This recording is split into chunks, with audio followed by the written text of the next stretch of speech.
人ども、ご苦労じゃ。お家の心情に従い、愚かな真似はせず、あのバカどもの地獄行きを手助けしてやれば、今日はきっと良い日になる。鬼門から戦場に入ってしまったが、なぜか敵がそれを見ておじけづいとるようじゃ。我が陣営に鬼神が取り付いたとでも思い込んどるのかもの。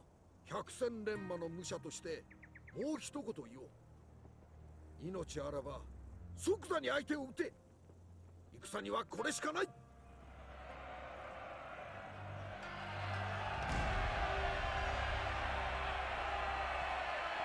Good evening and welcome to Let's Play Total War Shogun 2 Rise of the Samurai.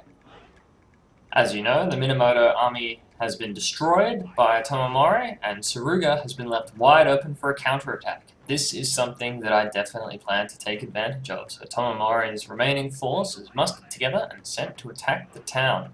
Now as you can see, the town is just a regular town level fortifications. There is no stronghold here, and it is simply a town watch. So 2 Bo Levy garrison and 3 Nanganada Levy garrison are all that is defending the town. This gives us a very large ranged advantage, and we should be able to utilize that to maximum effect. Now, not a whole lot happens at the start, as this is a very typical town invasion, as we've seen many times before throughout this LP, where I approach from the western side, which is my preferred side on this particular map, to maneuver, as it has the best angle of attack for both archers and allows a reasonably wide front, assuming your opponents don't have too many troops to bottle you up. So, in order to keep casualties down, I'm just going to speed this up, as what we want to do is we want to bait out Bo Levy, and just simply shoot them to death, as they will retreat, and with our superior ranged advantage there's basically no likelihood of failure. So we want to minimize the casualties we take. Now, unlike in the last battle, where the Minamoto army came out to engage us, in town defenses the AI will not abandon the capture point, and so you can rely on them to stand still and get shot to pieces, even if they're heavily outnumbered. So it can feel a little bit cheesy to do that, but nevertheless it can be quite effective. So we'll just see as we move our men up. Now the reason I'm moving the Bo Levy up is the computer tends to fixate a little bit on the first target that has come into range. So if you want to minimize the casualties you take inside skirmish combat, you should make sure that the first men that walk into range in skirmish combat are in fact your levy, as the computer will then prioritize shooting them. And since your levy don't do a lot of damage, generally speaking, although our levy are quite powerful thanks to Tomomori's retainer, the loss of the men is not particularly painful, while your elite troops can continue to do the shooting. That doesn't mean the computer will focus on that unit exclusively, but usually it's enough to get a couple of volleys off with your elite units and thin out their bowmen.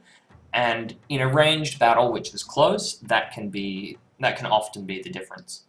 So what we're going to do, we should, alright, so we've got action now. The computer has come into life as we've started firing arrows, and as you can see, this small Bo Levy unit on the side here is now in range and is just lobbing a couple of arrows in the general direction. So we're not doing too many casualties here. The angle's not particularly good, but we have cleaned up a couple of the levy garrison behind, which is always good. And I'm opening with fire arrows. Now, there's not a really good reason to open with fire arrows, except they're pretty and they look good in the LP. So really you should save your fire arrows for when your opponents are wavering, as the fire attacks have a morale penalty. And so you can break opponents usually 1 or maybe 2 volleys earlier than they'd normally break, and that can be quite important. But at the same time, if you're attacking heavily armoured units, foot samurai for example, the fire attacks are armour piercing and as such do more damage to those armoured units, and so because you want to wear those elite units down quickly, you'll want to open with devastating salvo of fire arrows and then maybe switch to softer targets to maximize your kill potential. So we're doing pretty good damage here. The Bo Levy garrison have lost a third of their men so far, and the computer's brought up its second bow levy garrison. Now, if we go and have a look at our men, we'll notice that our bow levy have lost about 10 men, nothing particularly dangerous. Now, I've lost a bow warrior monk, as you can see, and the reason for this is that the arrows that have missed this bow levy unit have carried through and collected this poor monk. Down to 28, I've lost some more, and see, this is bad positioning.